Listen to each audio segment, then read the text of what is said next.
LibriVox.org. The Napoleon of Notting Hill by G. K. Chesterton.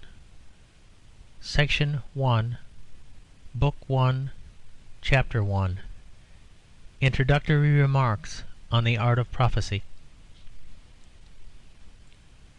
The human race, to which so many of my readers belong, has been playing at children's games from the beginning, and will probably do so till the end, which is a nuisance for the few people who grow up. And one of the games to which it is most attached is called Keep Tomorrow Dark, and which is also named by the rustics in Shropshire, I have no doubt, Cheat the Prophet. The players listen very carefully and respectfully to all that the clever men have to say about what is to happen in the next generation. The players then wait until all the clever men are dead, and bury them nicely.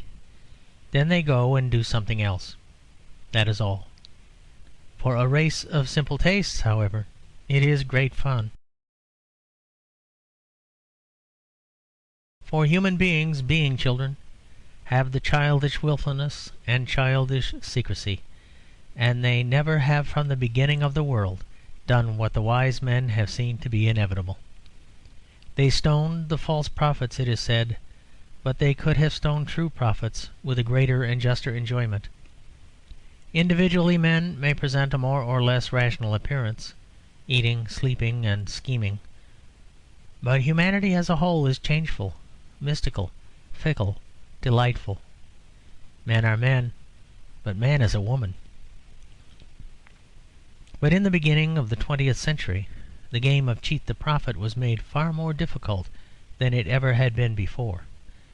The reason was that there were so many prophets and so many prophecies that it was difficult to elude all their ingenuities. When a man did something free and frantic and entirely his own, a horrible thought struck him afterwards. It might have been predicted.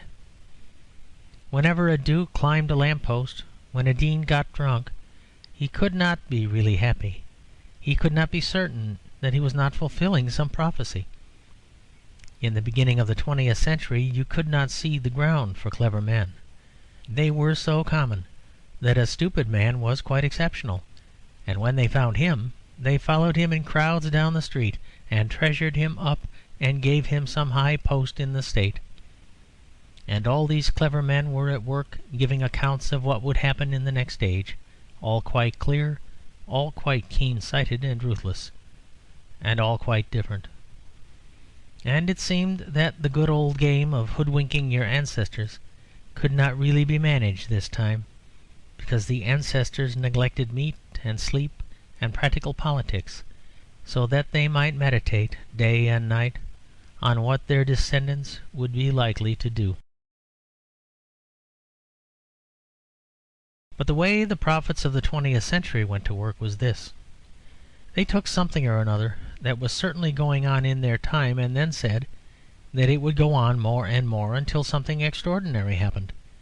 And very often they added that in some odd place that extraordinary thing had happened, and that it showed the signs of the times.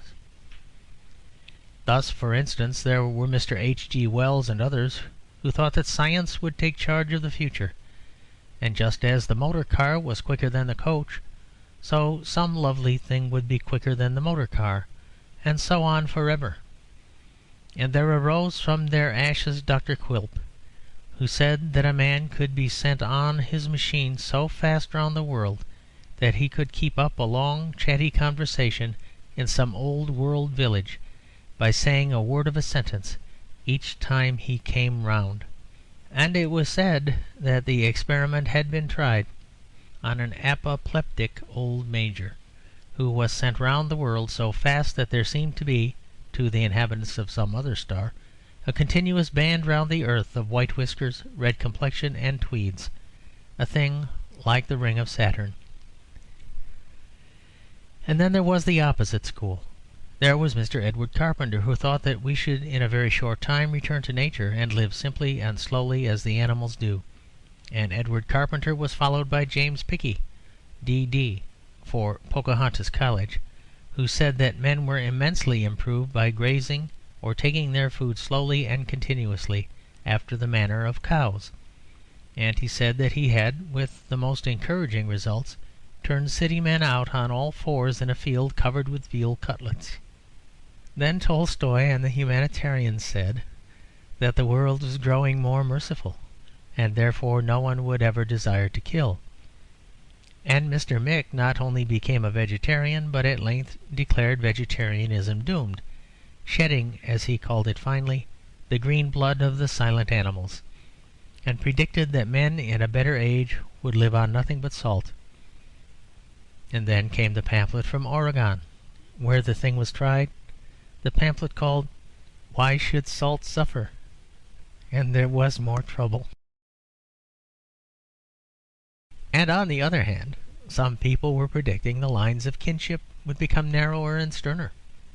There was Mr. Cecil Rhodes, who thought that the one thing of the future was the British Empire, and that there would be a gulf between those who were of the Empire and those who were not, between the Chinaman in Hong Kong and the Chinaman outside, between the Spaniard on the Rock of Gibraltar and the Spaniard off it, similar to the gulf between man and the lower animals.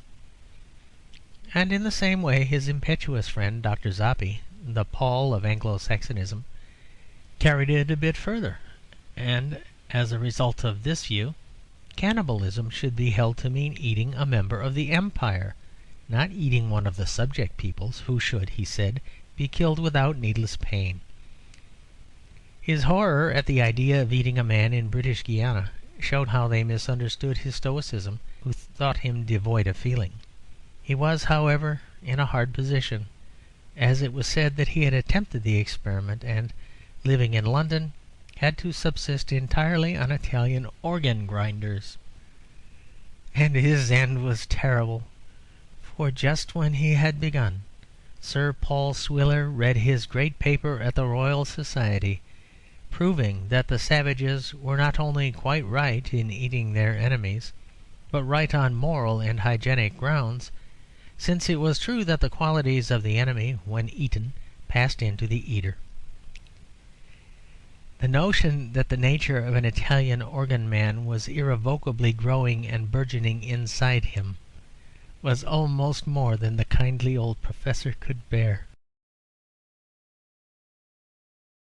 There was Mr. Benjamin Kidd, who said that the growing note of our race would be the care for and knowledge of the future.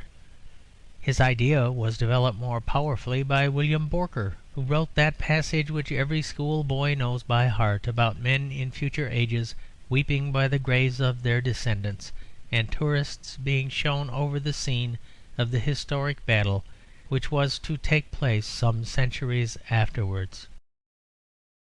And Mr. Stead, too, was prominent, who thought that England would in the 20th century be united to America, and his young lieutenant, Graham Podge, who included the states of France, Germany, and Russia in the American Union, the state of Russia being abbreviated to R.A.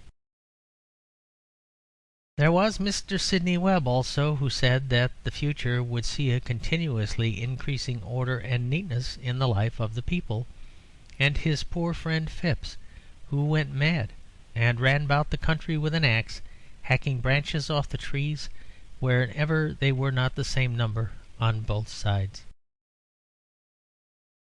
All these clever men were prophesying with every variety of ingenuity what would happen soon, and they all did it in the same way, by taking something they saw going strong, as the saying is, and carrying it as far as ever their imaginations could stretch. This, they said, was the true and simple way of anticipating the future. Just as, said Dr. Pilkins in a fine passage, just as when we see a pig in a litter larger than the other pigs, we know that by an unalterable law of the inscrutable it will some day be larger than an elephant, just as we know when we see weeds and dandelions growing more and more thickly in a garden that they must, in spite of all our efforts, grow taller than the chimney-pots and swallow the house from sight. So we know and reverently acknowledge that when any power in human politics has shown for any period of time any considerable activity, It will go on until it reaches to the sky. And it did certainly appear that the prophets had put the people, engaged in the old game of cheat the prophet, in a quite unprecedented difficulty. It seemed really hard to do anything without fulfilling some of their prophecies. But there was nevertheless, in the eyes of labourers in the street, of peasants in the fields, of sailors and children, and especially women, a strange look that kept the wise men in a perfect fever of doubt. They could not fathom the motionless mirth in their eyes. They still had something up their sleeve. They were still playing the game of cheat the prophet. Then the wise men grew like wild things, and swayed hither and thither, crying, "What can it be? What can it be? What will London be like in a century hence? Is there anything we have not thought of? Houses upside down, more hygienic perhaps, men walking on hands, make feet flexible, don't you know? Moon, motor cars, no heads." And so they swayed and wondered till they died, and were buried nicely. Then the people went and did what they liked. Let me no longer conceal the painful truth. The people had cheated the prophets of the 20th century. When the curtain goes up on this story, 80 years after the present date, London is almost exactly like what it is now. End of chapter 1.